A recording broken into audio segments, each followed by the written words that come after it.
Climun México, Clínica Mundial Jurídica.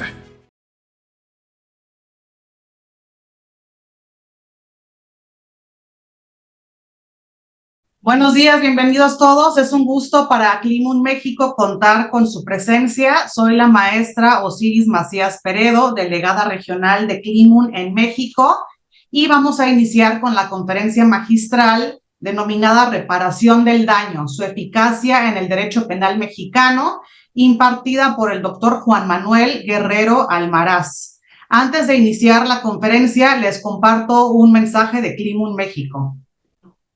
Climun México, Clínica Mundial Jurídica.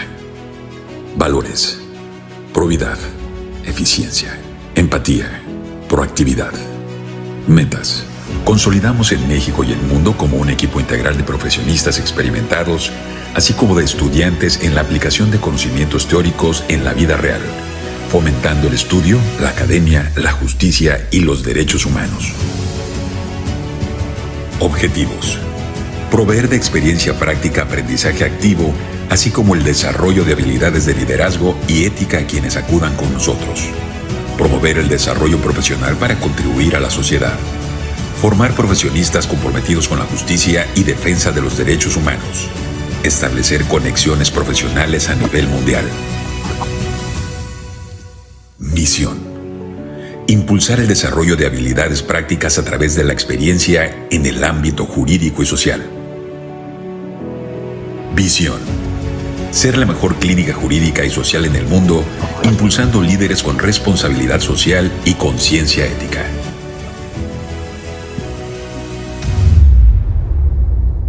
Climun México. Compromiso con la justicia, pasión por el conocimiento, liderazgo y actualización. El día de hoy nos acompaña como moderador el distinguido doctor Jorge Ricardo Vera Valcárcel. Doctor, bienvenido. Climun México es su casa y siempre es un gusto tenerlo aquí con nosotros. Antes de darle el uso de la voz, me permito compartir una breve reseña suya. El doctor Jorge Ricardo Vera Valcárcel, originario de Perú, es un destacado abogado, criminalista y académico, reconocido por su liderazgo en el ámbito del derecho penal y la investigación científica. Es decano internacional regional del Colegio Oficial Internacional de Doctores y cuenta con una sólida formación académica como doctorando en Derecho por la Universidad Hermilio Valdizán de Huánuco. Es maestro en Ciencia Criminalística por la Universidad Norbert Wiener y egresado de la Maestría en Derecho Penal en la Universidad Alas Peruanas. Ha sido distinguido con el título de Doctor Honoris Causa en Educación por la Dayspring Theological University y es embajador académico del Ilustre Colegio de Abogados de Ucayali. Especialista en Inteligencia Artificial aplicada al Derecho por la Universidad de Salamanca, España, y perfilador criminal certificado por el Colegio Mexicano de Ciencias Forenses. Es autor de obras de criminalística y derecho. Actualmente es director académico de la Escuela de Litigación y Criminalística del Perú y abogado litigante. Además, ha recibido múltiples reconocimientos por su excelencia académica y contribuciones al desarrollo de la justicia en América Latina.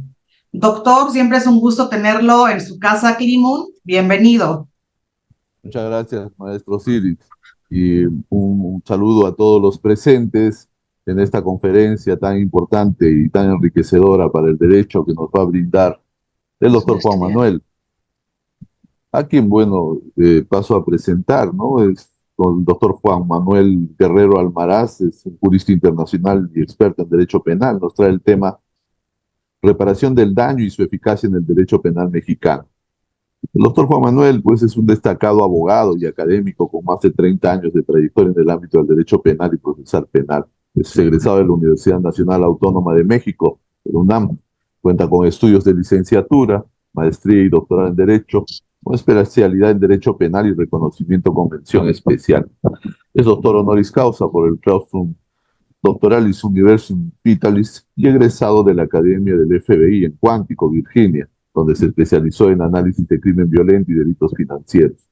Ha cursado también posgrados en la Universidad de Sevilla, España, y ha sido discípulo de renombrados juristas como Gunther Jacob y Brent Schoenerman. Nuestro ponente es reconocido conferencista internacional y autor de diversos artículos académicos. El doctor Guerrero ha capacitado a fuerzas de seguridad, asesorado reformas penales en México y formado a generaciones de juristas en toda América Latina. Actualmente es vicepresidente jurídico para América Latina de la Barra Interamericana de Abogados y abogado senior en el despacho de Guerrero y Asociados. Pues bien, nuestro ponente ha demostrado su liderazgo académico y profesional que lo convierten pues en un referente en el derecho penal contemporáneo, no solo en México, sino a nivel internacional. Bienvenido, doctor Juan Manuel. ¿Qué tal? Muy buenos días, muy buenos días.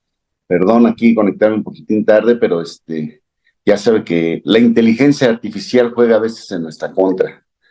Tengo dos equipos de cómputo ahorita aquí conectados, los dos se trabaron y mejor opté por ya mejor conectarme por el teléfono celular, en tanto a ver si esto ya puede corregirse en el internet que estamos aquí platicando. Pero ya aquí estoy con el gusto y el honor de poder platicar con ustedes, agradeciendo a nuestro grupo la invitación y la diferencia que tuvo para conmigo para poder invitarme y poder platicar con ustedes sobre este tema, algo interesante. Sí, maestro. Bueno, el tema que nos trae hoy día es bastante interesante y justamente trata, pues, no solo de la forma como se retribuye a las víctimas el sistema de justicia. Pero le dejo y le doy la palabra para que nos ilustre pues con este interesante tema. Muchas gracias, mi querido doctor y amigo. Pues sí, mire, nos toca hablar sobre lo que es la importancia de la reparación del daño en ese derecho penal. Pues de América Latina, muchos le denominamos que es de México, ahorita decimos derecho penal mexicano, pero pues prácticamente si nosotros analizamos las legislaciones penales y procesales de América Latina e incluso de Europa, España en particular, Alemania, pues es el mismo sistema de enjuiciamiento, inclusive los mismos Estados Unidos. Perdón, el mismo derecho anglosajón tiene un sistema de enjuiciamiento acusatorio. Entonces, pues es un procedimiento que ha actualmente predominado y es implementado pues, prácticamente a nivel mundial. En todos los países que compartimos este tipo de derecho, pues tenemos esta misma mecánica de tratamiento de la reparación del daño. De ahí la importancia de esto. Y pues reviste más importancia porque, bueno, pues, a raíz de la reforma que nosotros sufrimos en el 2018 para poderse ya implementar todas las reformas que se vieron en esa época, pues algo muy relevante fue la implementación de lo que es la reparación del daño, el tratamiento que ahora se da a la reparación del daño. Si bien es cierto, en el sistema anterior, nuestro sistema tradicional, el sistema mixto, de enjuiciamiento mixto, también se hablaba y se atendía a la reparación del daño, no es menos cierto que con esta reforma e implementación de este sistema de enjuiciamiento acusatorio en nuestra legislación mexicana, que dicho sea de paso, pues fuimos de los últimos en implementarlo en toda América, vino del sur hacia el norte, pues siendo prácticamente México uno de los últimos países en implementarlo en nuestras legislaciones. Y su tratamiento es sumamente importante porque anteriormente nada más lo teníamos contemplado, esta forma de hacerlo en materia civil. En nuestro derecho civil solamente lo hacemos valer esos daños y perjuicios, etcétera. En materia penal era únicamente la reparación del daño material y se acabó, no había más, no nos correspondía atender otra situación, otras circunstancias. Sí había reparación del daño, desde luego, pero el tratamiento que ahora lo tenemos, desde luego que eso se viene a revolucionar y se viene a implementar con esta reforma que tuvimos aquí en todo nuestro sistema de justicia penal integral.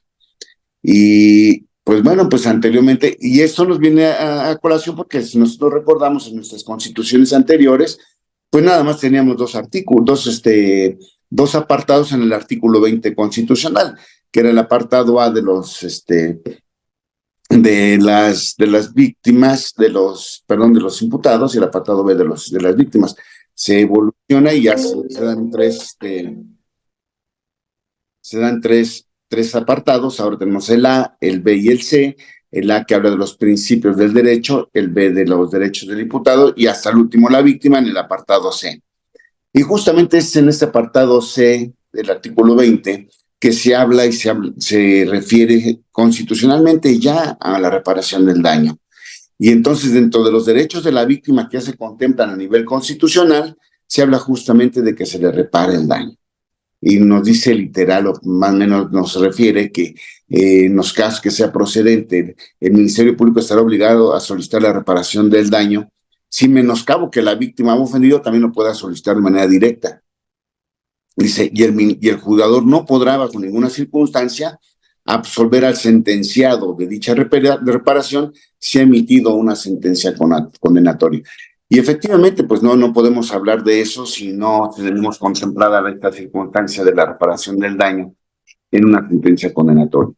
Pero, ¿qué es la reparación del daño actualmente? ¿O qué podemos entender nosotros por esa reparación del daño?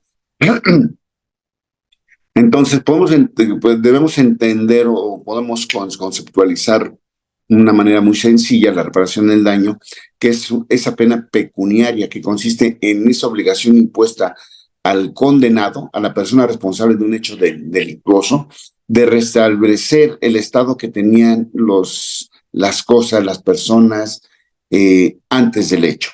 Es de resarcir también los perjuicios derivados de una comisión de ese delito.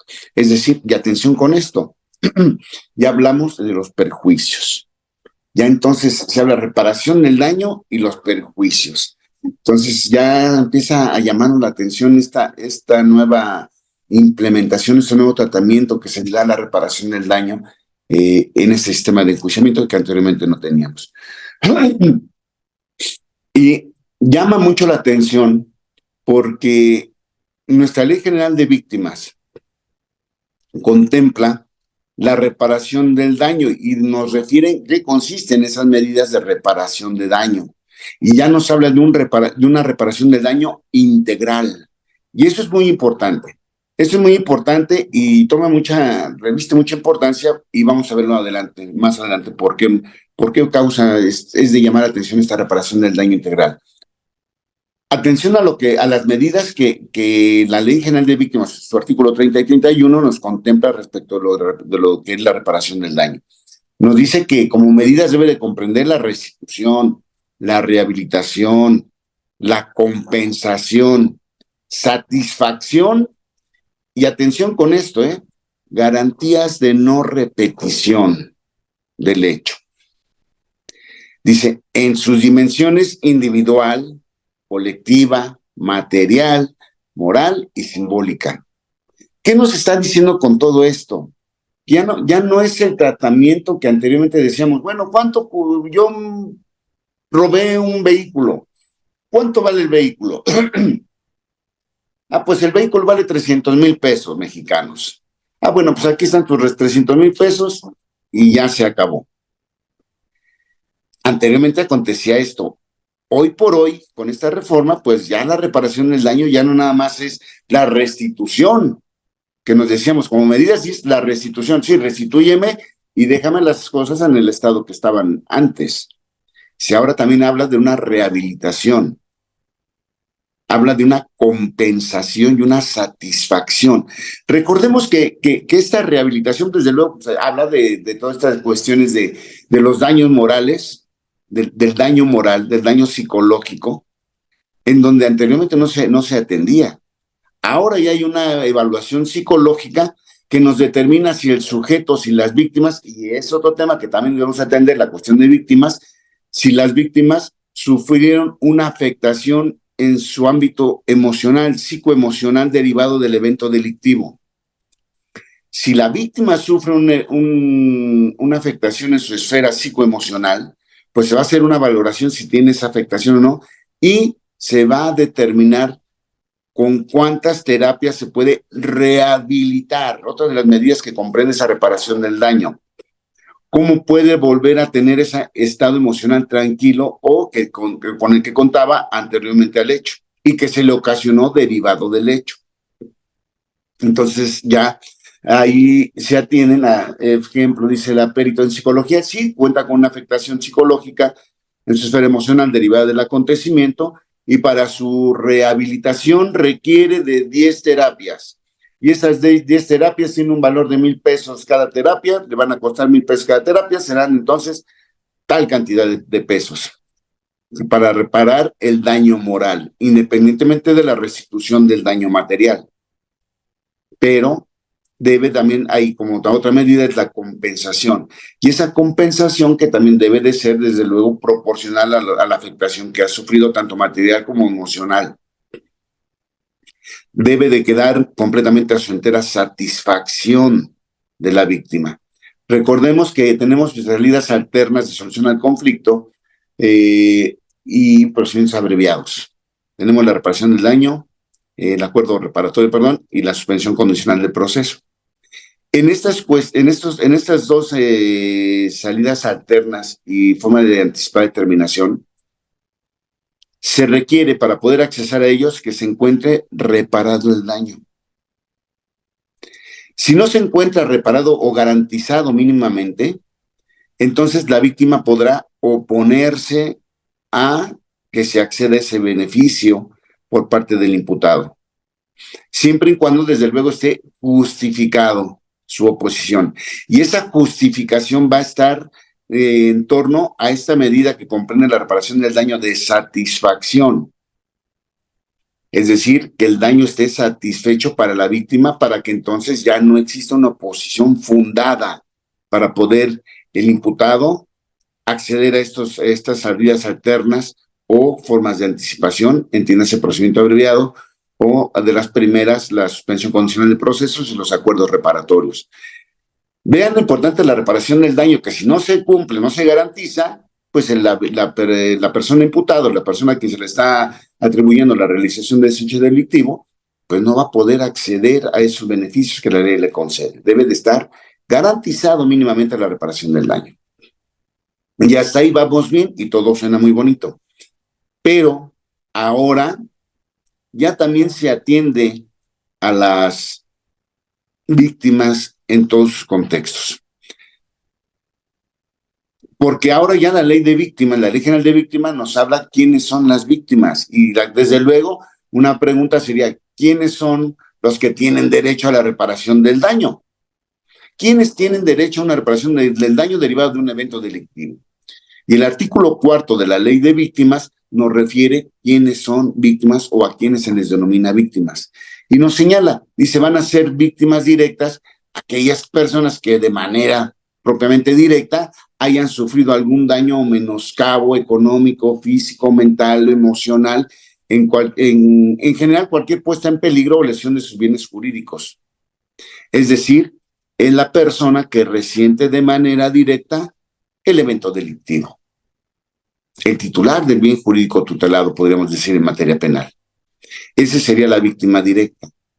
Pero también tenemos las víctimas indirectas, que también esas víctimas indirectas también van a contar con el derecho de poder tener una reparación del daño si se acredita que se ha demostrado, que se ha efectuado alguna de sus esferas que ameriten esa reparación del daño. Y bueno, estas víctimas indirectas, pues desde luego van a ser los familiares o las personas que tengan una relación inmediata, directa con la víctima, o que las que pudieran encontrarse afectadas por haber participado en una entrevista como testigos, como peritos, etcétera. Esos también ya los conocemos y ya en la dogmática y en la teoría como víctimas potenciales. Es decir, que las víctimas indirectas en un momento determinado pues son los familiares de la víctima que está sufriendo ese daño. Vamos a poner un ejemplo muy, muy burdo, una violencia familiar. Una violencia familiar en donde el padre, normalmente el hombre es el que comete ese tipo de actos, no digo que sea exclusivo, pero normalmente se presenta, en donde el padre o el hombre ejerce violencia en contra de la mujer, violencia física y emocional. Pero se encuentran presentes los hijos. Los hijos se dan cuenta de todos los acontecimientos que están pasando. Y desde luego, pues también el vecino, que luego a veces se da cuenta a través de la calle que pasan estos eventos, etcétera. Entonces vamos a tener la calidad de víctima dada para la mujer que sufre o resiente directamente esa afectación en el ámbito de su esfera de bienes jurídicos tutelados. Esa sería la víctima directa porque lo resiente de manera directa. La víctima indirecta va a ser los niños que vieron ese acontecimiento y que desde luego, derivado de presenciar esos acontecimientos, tienen una afectación emocional derivado de todo lo que ha acontecido, y entonces serán víctimas indirectas. Y también se tendría que valorar psicológicamente a los hijos para ver si presentan algún nivel de afectación emocional. Y si lo tienen, entonces, ¿con cuántas terapias se puede rehabilitar esa esfera emocional afectada? También tienen derecho a la reparación del daño. Y que el testigo que vio, el vecino que vio y que fue y que vertió su entrevista en sede ministerial, pues también es una víctima potencial, una víctima indirecta, porque, bueno, por participar de manera directa en la acreditación del daño, en la afectación del bien jurídico tutelado, pues desde luego que también tendrá esa medida precautoria y que pueda darse ahí para protección de sus bienes jurídicos tutelados y restablecer la afectación de su esfera emocional. Ellos tendrían derechos a esa reparación del daño. El clásico ejemplo de la reparación del daño a las víctimas indirectas es en un homicidio. En un homicidio, desde luego, el titular del bien jurídico tutelado, pues lo es la persona occisa. Desde luego, pues ya al fallecer, pues ya no se le puede hacer la reparación del daño a él. Entonces, ¿a quién se le va a hacer la reparación del daño? Pues entonces se le va a hacer a los familiares directos de esta persona. En ese nivel, esposa, hijos, y en el caso que no los tenga, entonces padres y hermanos. En ese sentido serían ellos las víctimas indirectas y que tendrían el derecho o asumirían ese derecho, perdón, de que se les reparara el daño. Y aquí viene una cuestión bien importante y que es lo que comentaba. Primeramente, en cuanto a estas medidas que comprende la reparación integral, la reparación del daño integral, llama mucho la atención la situación o la circunstancia de la no repetición del acto, garantías de no repetición del acto o del hecho. Mi pregunta es, ¿cómo vamos a garantizar una no repetición del acto? Qué complicado tema. Qué complicado tema, porque normalmente, ¿qué hacemos en los enjuiciamientos normales? Vamos al procedimiento, nos manifestamos ante el juez y decimos ante el juez: señor juez, pues bajo protesta de decir verdad, me comprometo a no abstenerme de realizar nuevamente este tipo de comportamientos, este tipo de actos. E incluso si nos queremos ver muy espléndidos, decimos, de manera tal que inclusive voy a llegar al extremo de garantizar de manera económica, voy a exhibir una garantía para poder demostrar o garantizar que no se va a repetir este acto. Entonces, bajo protesta de decir verdad, garantizo la no repetición del acto, pero también exhibo una garantía en económico. Y entonces tenemos ya ahí garantizada la no repetición del acto. Y la pregunta es en serio? ¿De verdad con eso podemos garantizar la no repetición del acto? Con el decir bajo protesta de decir verdad. ¿Cómo voy a confiar en tu bajo protesta de decir verdad cuando tú has generado violencia constante, por ejemplo, o generas esta violencia en sus familiares, en el caso en el ejemplo de la violencia ejercida, violencia familiar ejercida en torno a la esposa? ¿Cómo va a tener la mujer una tranquilidad en decir, con una exhibición de una garantía en económico ya me va a decir que no me va a volver a violentar? Y reflexionando, ¿cómo podemos ser visionarios para adivinar lo que va a acontecer en el futuro? ¿Cómo voy a poder decir, yo garantizo que en adelante no voy a repetir el acto? ¿Cómo lo voy a poder garantizar? ¿Cómo voy a poder dar esa seguridad de que efectivamente en el futuro no se va a repetir ese acto? Qué complicado tema. Yo creo que aquí tenemos que reflexionar sobre lo que estamos haciendo y lo que realmente puede ser posible para que efectivamente demos esa garantía a la víctima de que no se va a repetir ese acto. Lo veo muy complicado, lo veo difícil.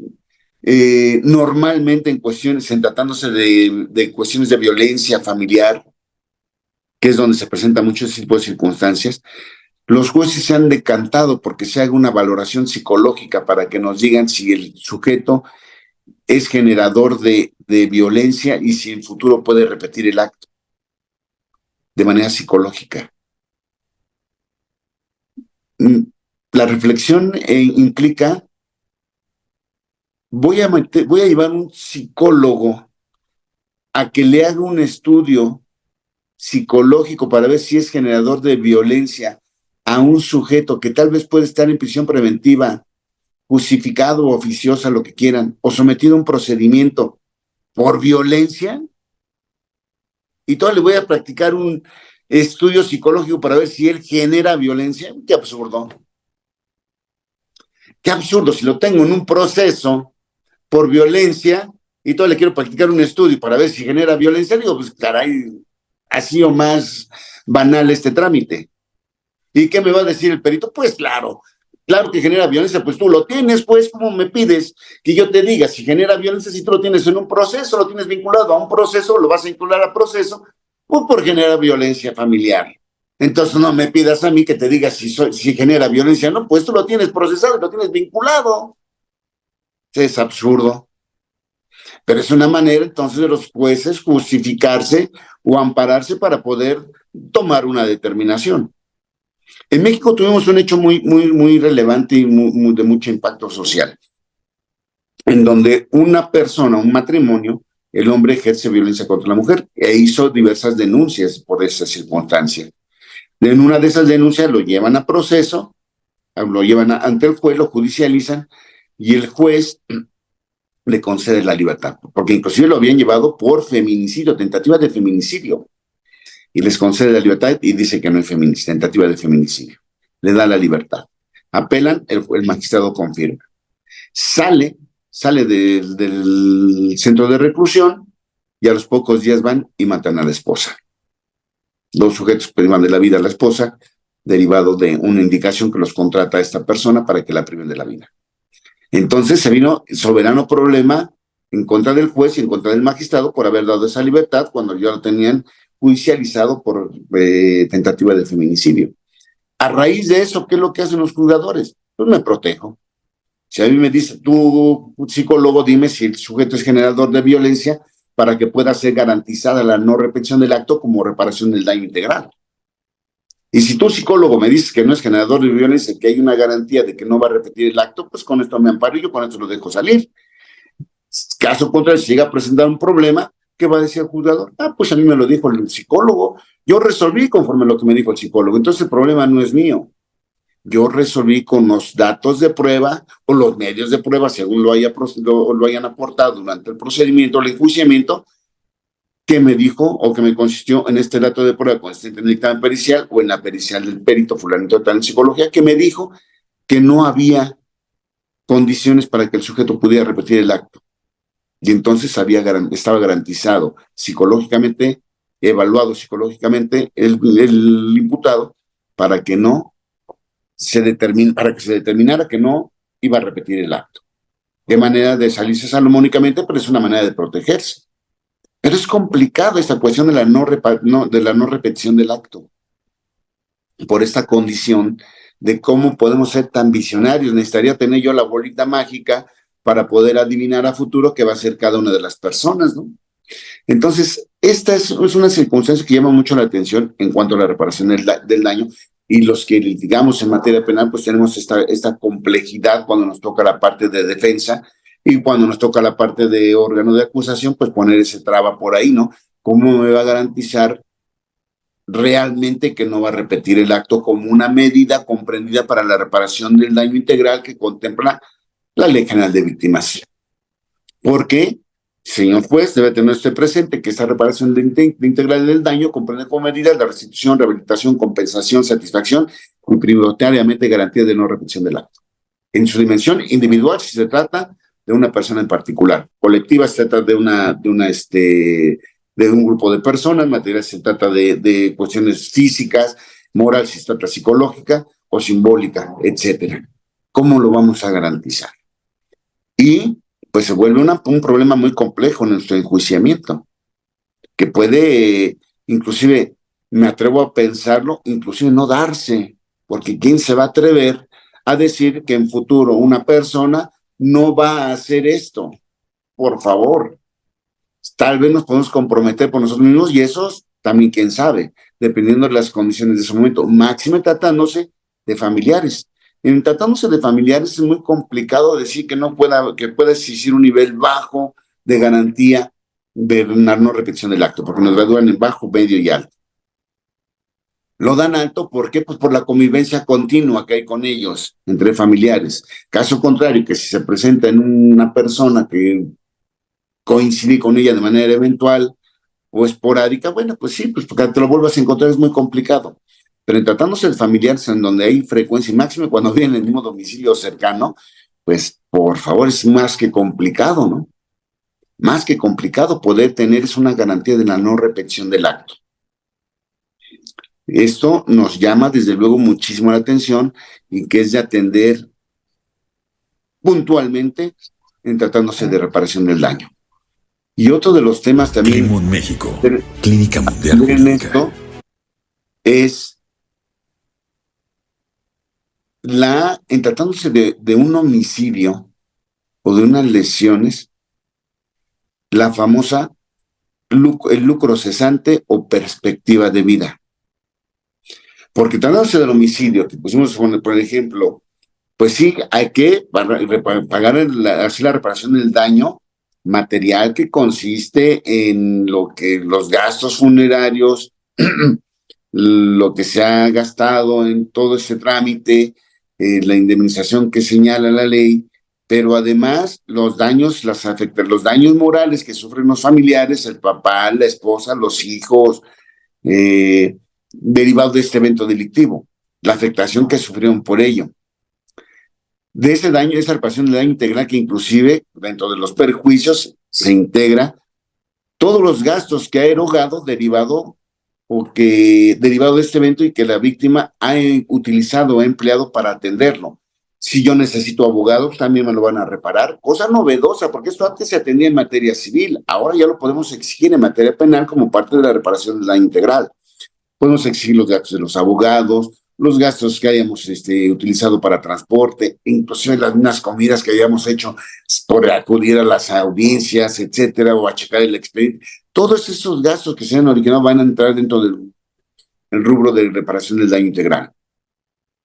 Pero algo bien importante es la reparación del lucro cesante o la perspectiva de vida. Y esto es bien significativo y bien importante considerar. ¿Qué tanto pudo haber producido la víctima durante su vida si este sujeto responsable del hecho no lo priva de la misma? Vamos a dar un ejemplo. Un sujeto priva de la vida a una persona que trabaja como servidor público. Esta persona, Oxisa, tiene 27 años. Y le vas a reparar nada más lo de los gastos funerarios, la marcha y sus daños psicológicos a la esposa y 3 hijos. Sus 400,000 pesos más o menos, que es la cantidad que oscila la reparación de la integral aquí, en México. ¿Qué va a pasar a futuro? Si tenemos que atender la perspectiva de vida, ¿qué va a pasar con esos hijos y qué va a pasar con esa esposa que dependían económicamente del occiso, de ese servidor público, que tenía 27 años y que ganaba 20,000 pesos al mes? Entonces nosotros, para que el juzgador nos pueda dar esta reparación del daño o condenar a la persona a la reparación del daño, pues desde luego también el órgano de acusación víctima tendrá que demostrar o tendrá que acreditar con los datos de prueba, con los medios de prueba, esa afectación a ese daño que se está exigiendo, para que pudiera haber esa condena. Si no se acredita, pues desde luego que el juzgador no tendrá esas condiciones. Al momento que se exhibe, entonces nosotros tenemos la obligación de demostrarle al juez la reparación del daño que estamos exigiendo. Para ello, debemos tomar en cuenta, y como lo señala también la ley de víctimas, ese lucro cesante o la perspectiva de vida. ¿Y en qué consiste? En toda la cantidad de dinero que la víctima pudo haber generado y aportado a la familia si no hubiera sido privado de la vida.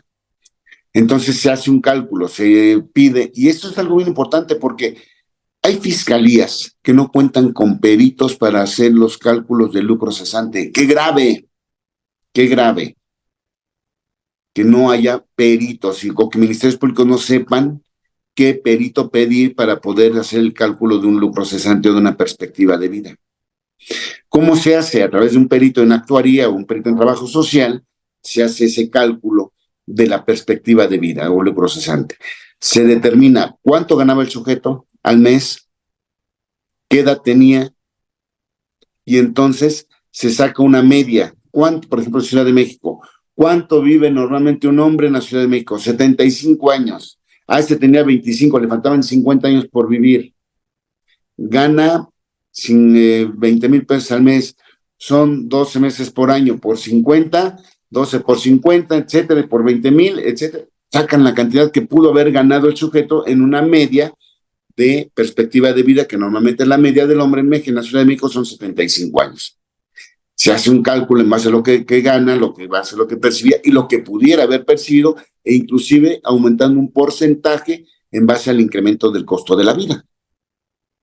Si ahorita ganaba 20,000 pesos, a lo mejor en 2 años va a ganar 22, y a lo mejor en 4, 24, etcétera. Se va haciendo un porcentaje en base a la tabla de incrementos de la vida que hay en la Ciudad de México y el porcentaje de vida. Un estudio muy interesante que entonces se aporta como pericial, y entonces se exigen una reparación del daño, tendiendo a una reparación del daño integral, en donde vamos a atender el daño material, el daño psicológico, los daños, el daño integral en cuanto a los gastos generados, los perjuicios y la perspectiva de vida o el lucro cesante.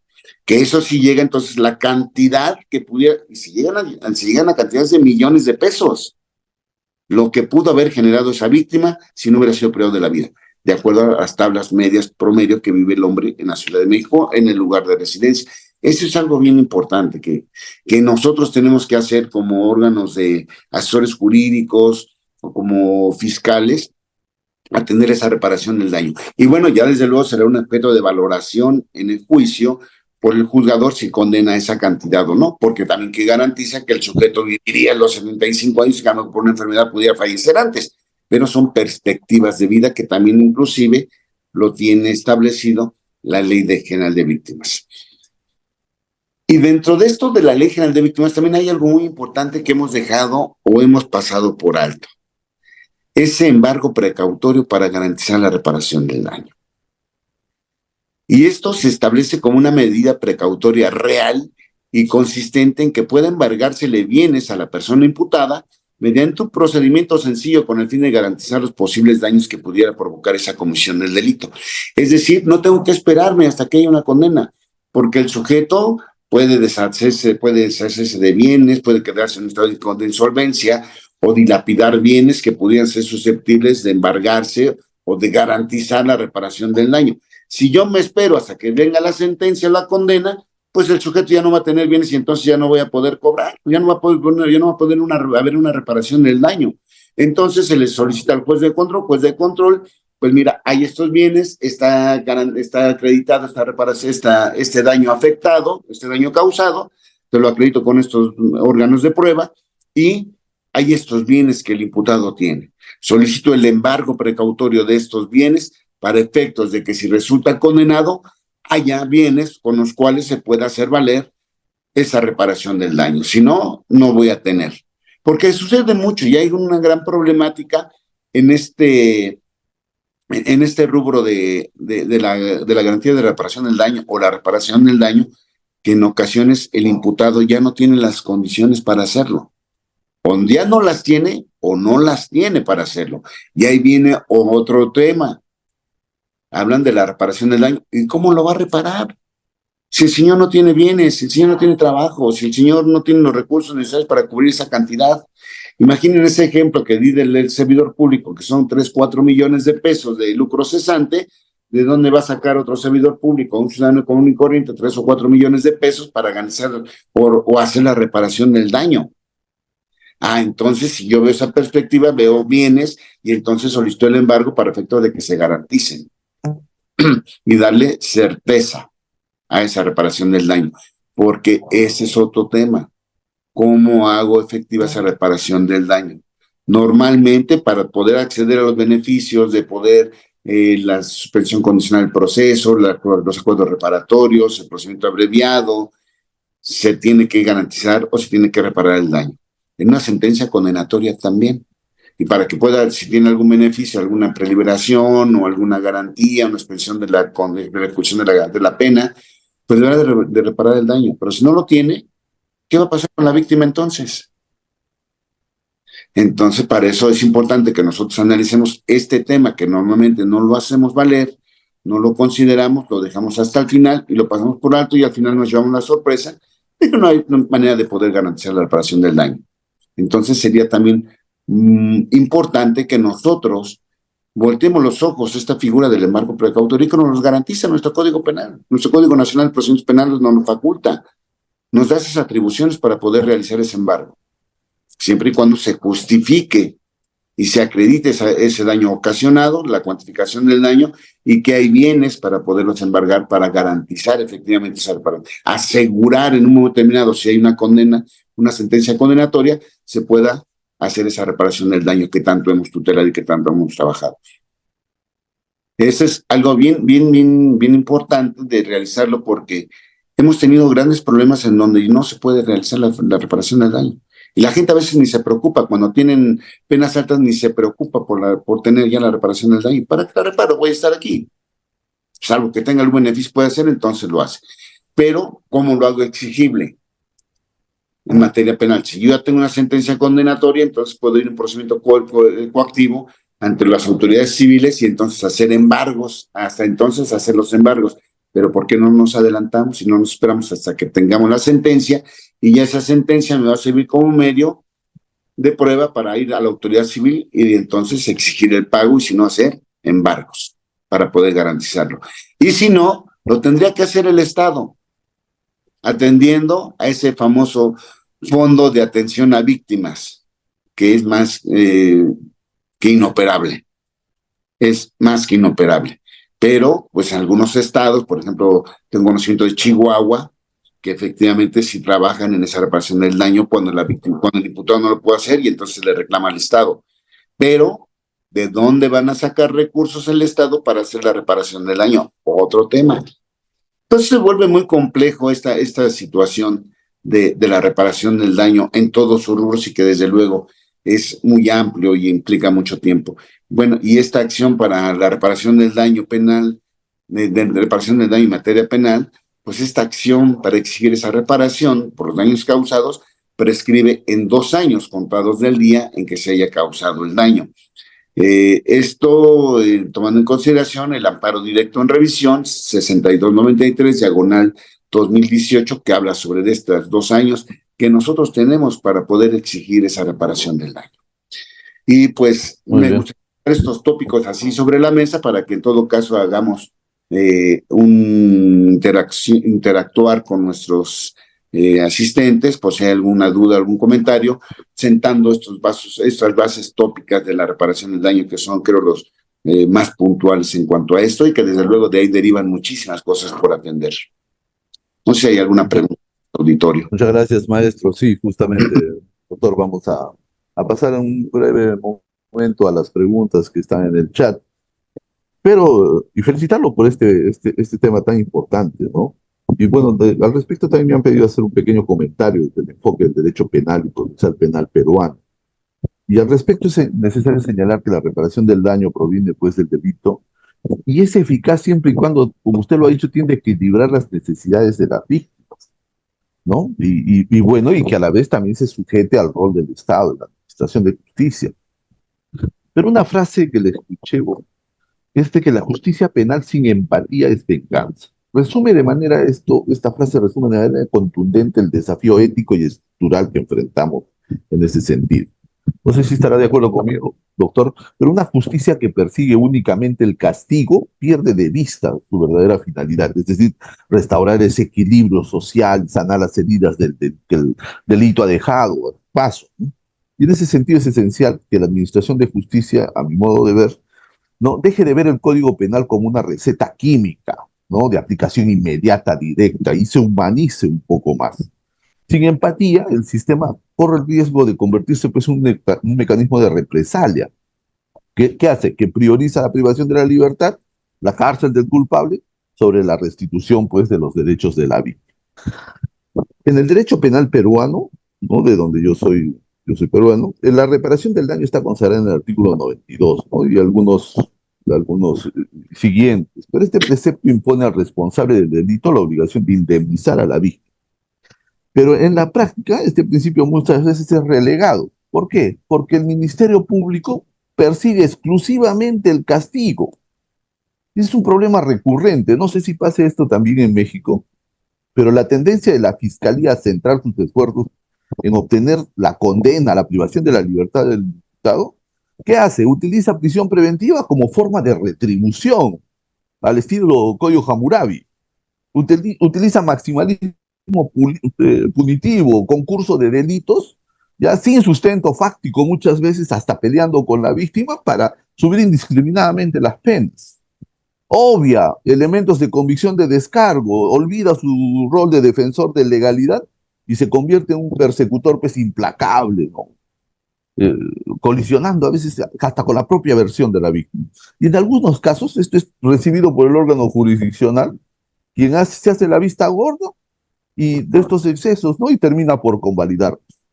Entonces este enfoque muchas veces impulsado por esta visión casi vengativa del derecho penal, deja de lado las verdaderas necesidades de la víctima que usted ha detallado muy acertadamente, ¿no?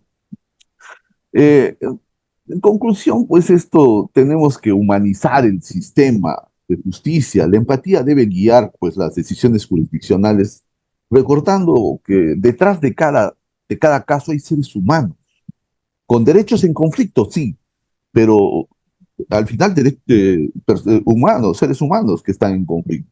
Las víctimas requieren reparación del daño, sí, pero los imputados también requieren juicios justos y no un sistema punitivo basado en la privación de la libertad como forma de reparar el daño. Eso es venganza. Venganza social, venganza institucional del Estado sobre los administrados.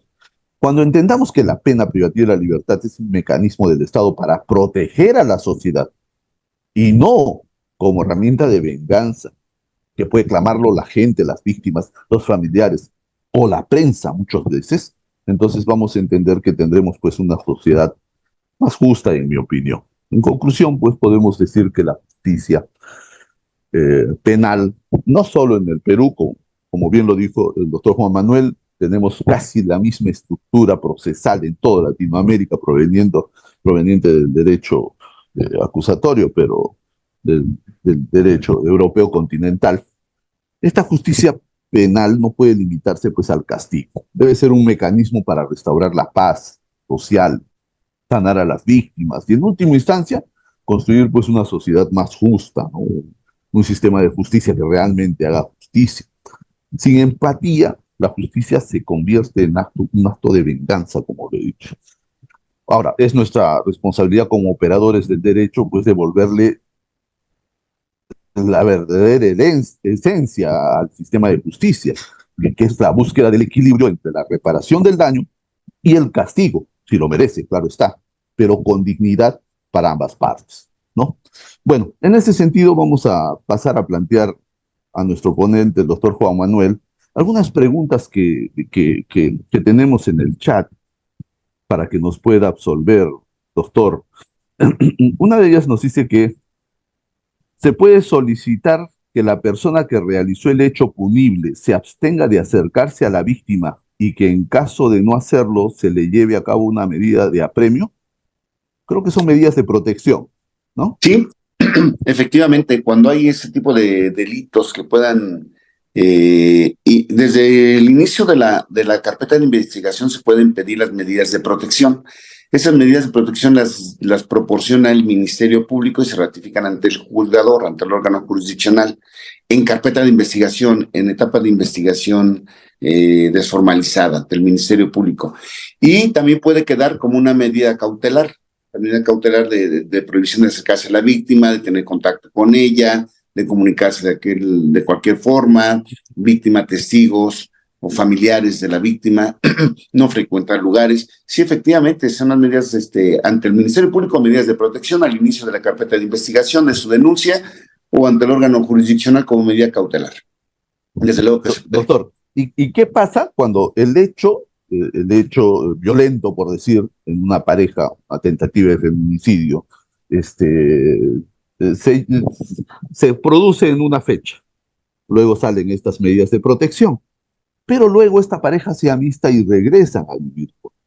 ¿Cómo queda el sistema de justicia, tanto en las medidas de protección con estas órdenes de alejamiento como el proceso en general, ¿no? ¿Cómo se maneja, cómo se entiende esa parte? Bueno, en ese sentido tendría que pedirse una audiencia para la modificación de la medida cautelar ante el juez y exponer las condiciones objetivas que han variado para entonces acabar o ya dar por terminadas las medidas cautelares que hayan impuesto o las medidas de protección. Entonces, ahí se tiene que dar por la autoridad, porque normalmente las medidas, por ejemplo, las medidas de protección duran 60 días entre el ministerio, las que da el Ministerio Público. Terminan 60 días y se acabó. Entonces ya pueden continuar su relación, porque ya no existe esa prohibición dada por esa medida de protección. Pero en cuanto a medida cautelar, esas van a permanecer durante todo el enjuiciamiento. Entonces, si durante ese se concilian, entonces tendrían que pedir una audiencia de revisión de medida cautelar para entonces darlas por terminadas y exponer cuáles son las condiciones objetivas que han variado para que se modifique o se exijan esas medidas cautelares. Muy bien. Bueno, esta pregunta fue realizada por Guillermo Eduardo Escamilla. Muchas gracias. También tenemos otra pregunta de César Nazario Miranda. Nos dice, buenos días, si podría hablar un poco más respecto a las víctimas potenciales. Su duda es si el asesor jurídico de la víctima puede ser considerado víctima potencial. Sí, claro, también. Claro que puede ser. Toda persona que tenga una relación con la víctima y que desde luego tenga una injerencia dentro del procedimiento y que pueda resultar ahí afectada tal vez por los imputados o algo así, desde luego que son consideradas víctimas potenciales.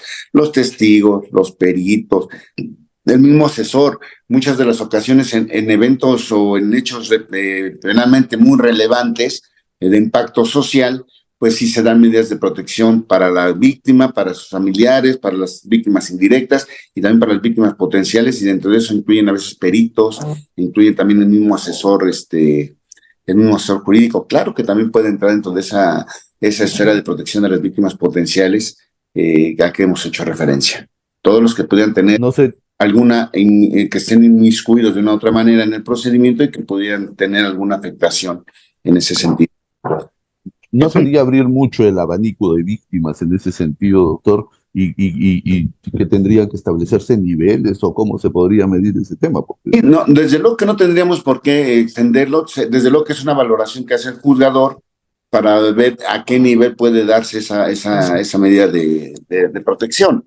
Pero si lo es necesario, no lo vamos a dar a una persona que no requiera esa medida. En alguna ocasión hubo un evento muy relevante del hecho de que fue, no me gustaría mencionar nombres ni casos, pero sí a nivel nacional, inclusive que ha querido dar pauta a crear un tipo penal de gente afectada por mujeres, nuevamente por que les lanzan ácido a las mujeres.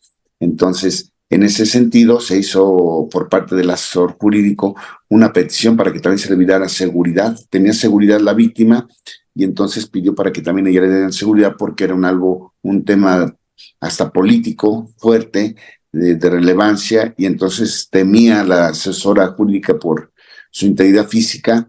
Hizo la petición y se hizo la valoración y desde luego no había condiciones o no estaba demostrado que ella pudiera tener un riesgo de ese nivel y se le negó. Es una valoración que tiene que hacer el juzgador en donde las víctimas o las personas que están participando, interviniendo en un procedimiento, realmente puedan tener un riesgo de sufrir un daño, ¿no? Porque inclusive así lo contempla la ley. Dice que para poder tener una medida cautelar o todo caso aplicar la medida de cautelar de prisión preventiva justificada, dentro de los rubros está que la víctima corra riesgo o sus víctimas indirectas. Ok.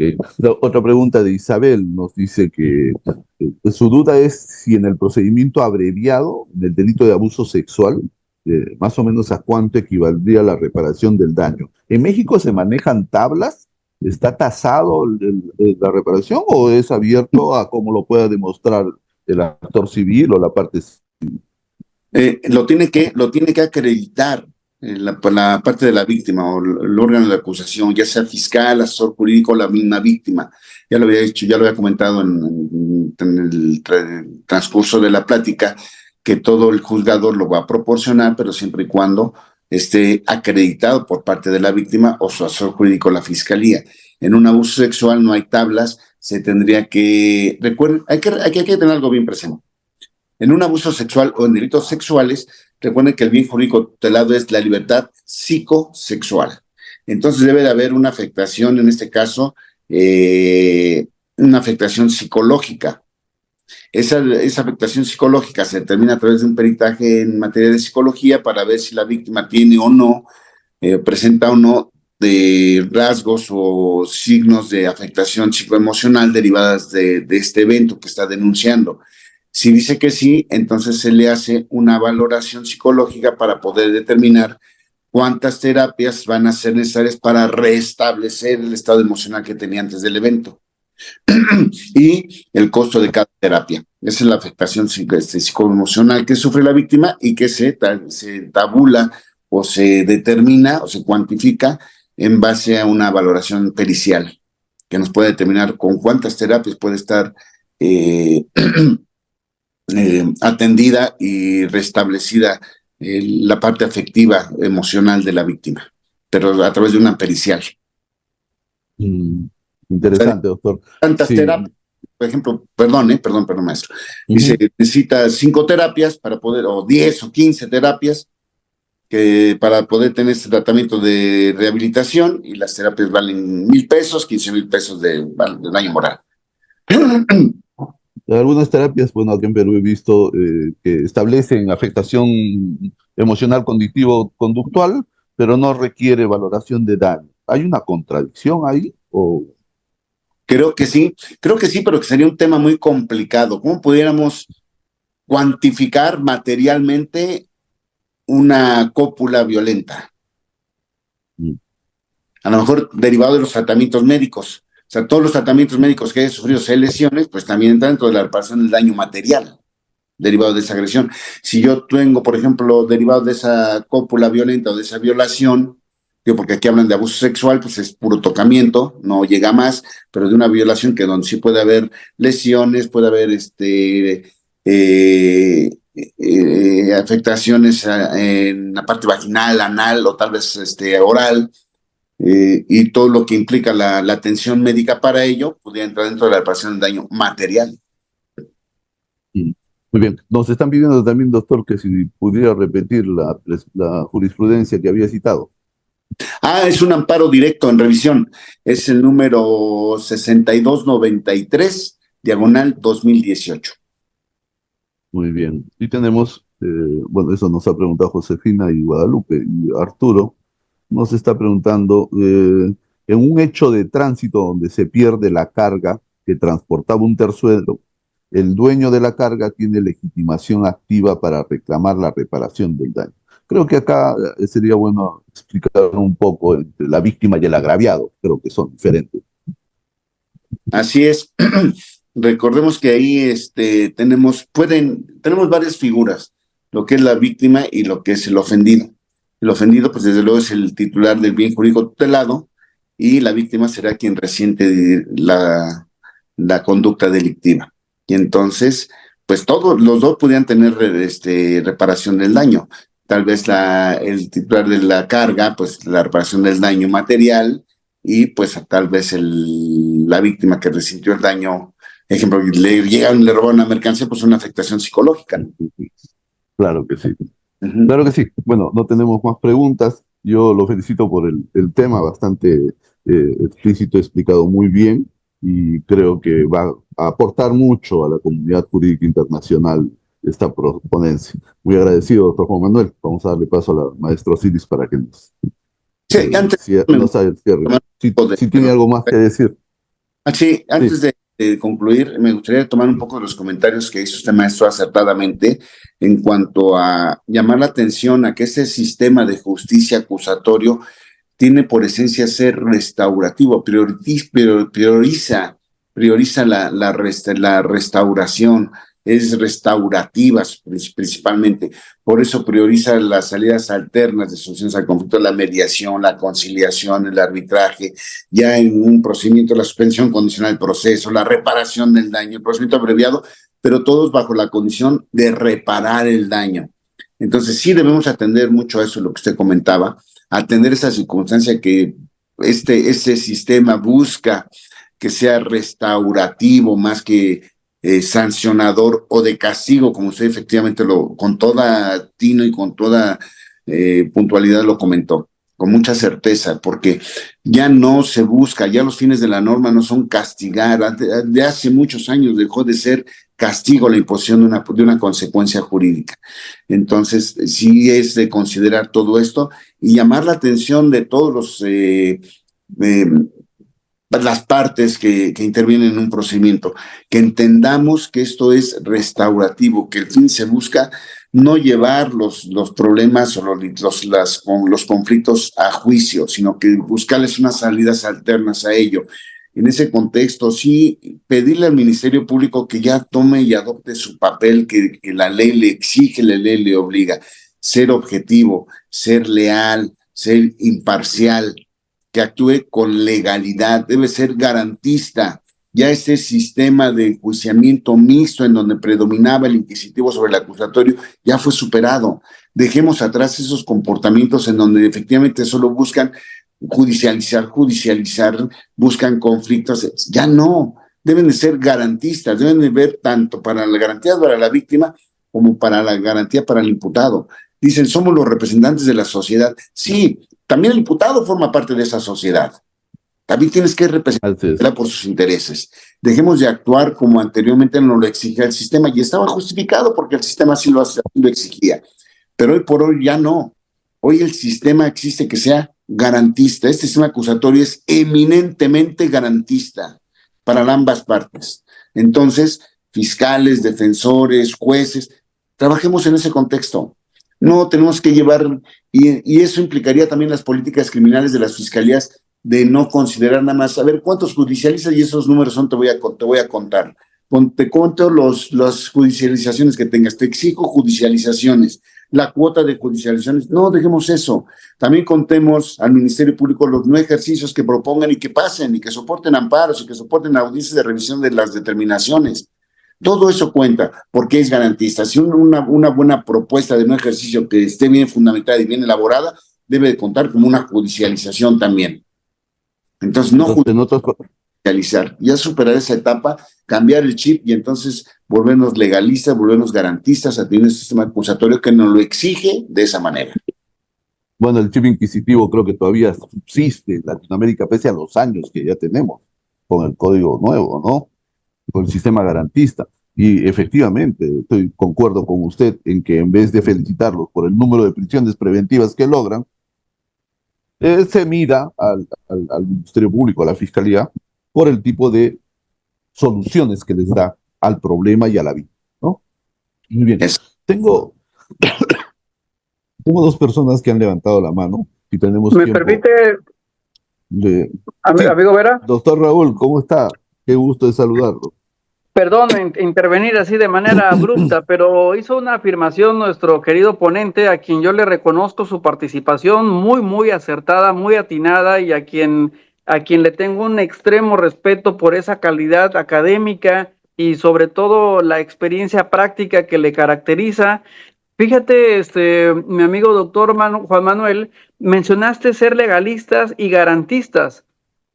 Creo que más que legalistas, garantistas, ¿no? Porque la ley también permite una interpretación pragmática intelectual donde permite también apartarnos un poquito de lo legal para ser proteccionistas o garantistas, sobre todo del respeto a los derechos humanos.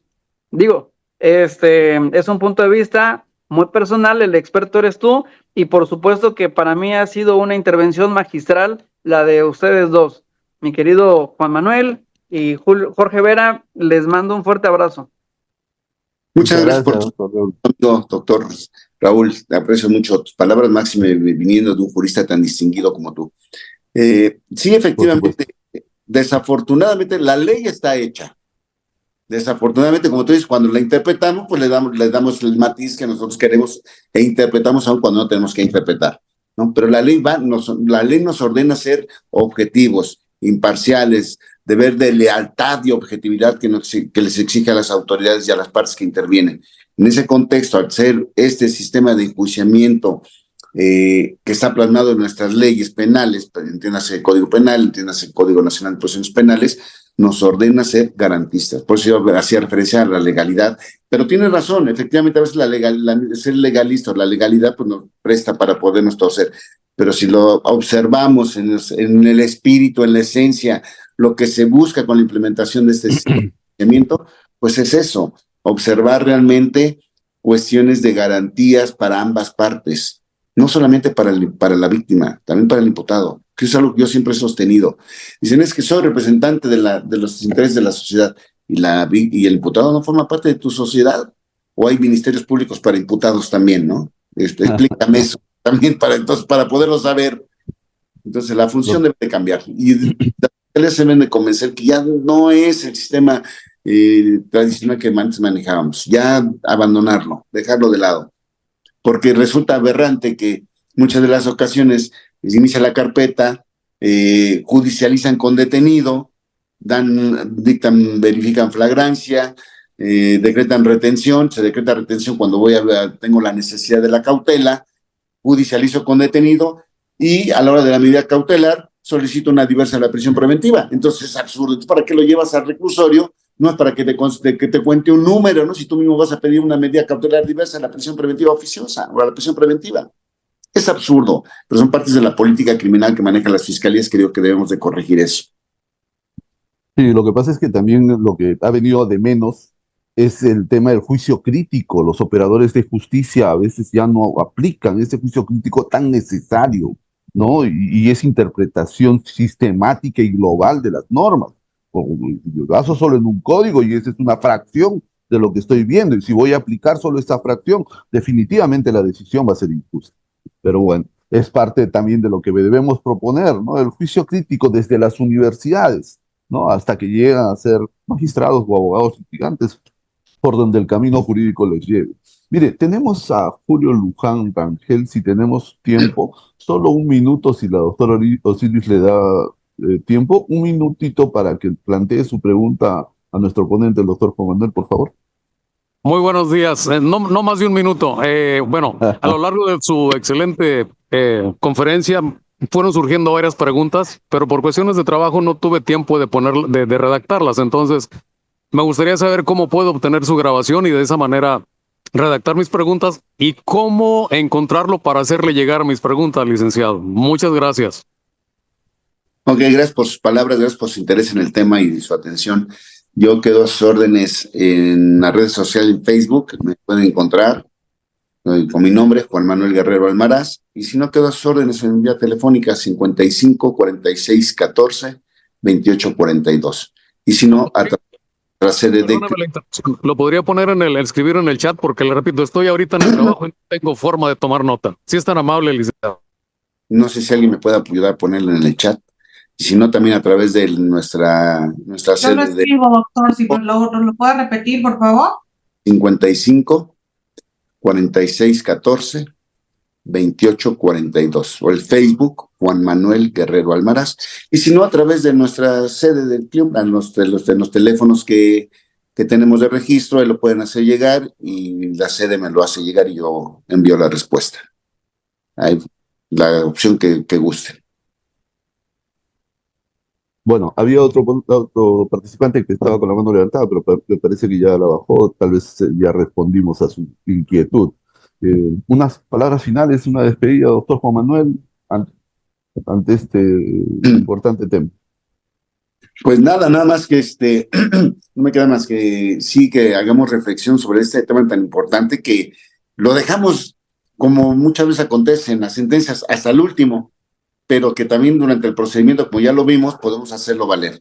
Entonces, sí reflexionemos sobre este tema de la importancia que implica ahora la reparación del daño en la materia penal, que es algo novedoso como lo estamos manejando ahora, como está legislando, y pues que sigamos preparándonos en esto. Agradecerles al grupo la preocupación por tocar estos temas tan importantes, tan abandonados, ¿no? Porque pocas veces se habla de reparación del daño, se hablan de otras cosas, de la etapa intermedia, la inicial, interrogatorio, contrainterrogatorio, prisión preventiva oficiosa, ahora lo de los jueces. O sea, tocamos temas de moda, pero hay muchos que están abandonados y que son de suma importancia, y eso implica un reconocimiento a mi querido amigo doctor Raúl por su tino en tocar temas tan importantes que nos son útiles y que nos nutren de mucho conocimiento para todos. Y agradecerle a todos por su atención, Osiri, por la atención, por su paciencia que nos ha tenido durante todo ese tiempo para organizarlo. Mi querido maestro y amigo Jorge Vera, gracias por esa distinción de contar contigo en esta plática, y qué decir a mi querido Raúl Sánchez por la distinción, la diferencia para conmigo. Les mando un abrazo y saludos a todos. Muchas gracias, doctor. De repente el doctor Raúl Sánchez también, para que nos diga unas palabras finales en este evento. A Liliana también le mando saludos, gracias. Gracias también por todo. Sí. Bueno, en ese sentido, pasaremos con la maestra Osiris para que pueda cerrar el evento, y de repente el doctor Raúl Sánchez, si quiere decir algunas palabras finales también. En lo personal, solamente agradecer a mi querido doctor Juan Manuel por su disertación, por el tiempo que nos ha dedicado, y esperemos continuar en próximos eventos juntos, de la mano siempre, como una buena familia, a favor siempre de el fomento a la calidad de vida y mejorar nuestro sistema jurídico para consolidar el anhelado Estado de Derecho. Muchas gracias, ponente. Muchas gracias, mi amigo Jorge Vera. Gracias, doctor. Muchas gracias, doctor Juan Manuel. Muchas gracias, doctor Jorge Vera. Gracias, doctor Raúl. Aquí nos preguntan también cómo pueden obtener la grabación de la conferencia. La vamos a subir a nuestro canal de YouTube en breve, entonces ahí por favor para que se suscriban y estén pendientes de la liga que vayamos a subir. Y vamos a hacer entrega de sus reconocimientos.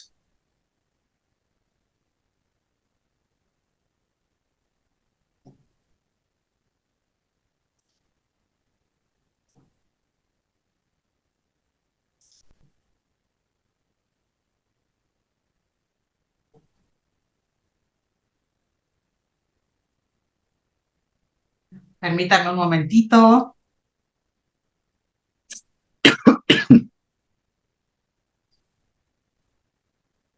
La Clínica Jurídica Mundial en México otorga el presente reconocimiento al doctor Juan Manuel Guerrero Almaraz por su participación como ponente en la conferencia magistral Reparación del Daño, su eficacia en el derecho penal mexicano, llevada a cabo de manera virtual, dirigida a alumnos, académicos, profesionistas y personas de la comunidad en general. Compromiso con la justicia, pasión por el conocimiento, liderazgo y actualización, a 23 de noviembre de 2024. Firma la maestra Osiris Macías Peredo, delegada regional de Climun en México. Asimismo,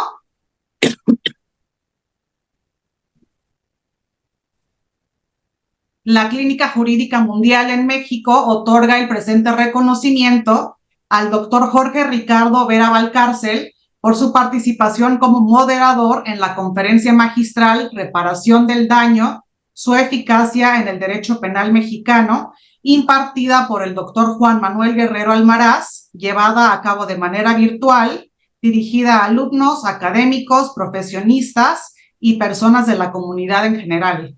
Compromiso con la justicia, pasión por el conocimiento, liderazgo y actualización.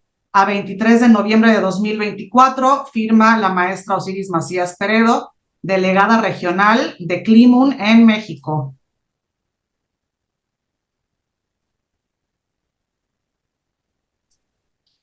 Climun México agradece a todos su asistencia. A quienes solicitaron constancia de participación se les hará llegar a su correo. De igual forma, quien esté interesado en obtenerla, por favor, contáctenos. Les voy a poner los datos enseguida. Y los esperamos en nuestros próximos eventos. Estén pendientes de nuestras redes sociales como YouTube, como X y en nuestra página de Facebook. Ahí les hacemos llegar las fechas, temas, horarios y ligas de inscripción de nuestros próximos eventos. Les mando saludos. Hasta pronto. Hasta luego. Hasta luego. Gracias, Juan Manuel. Un abrazo. Un abrazo Gracias. a todos. Muchas gracias y excelente sábado y domingo.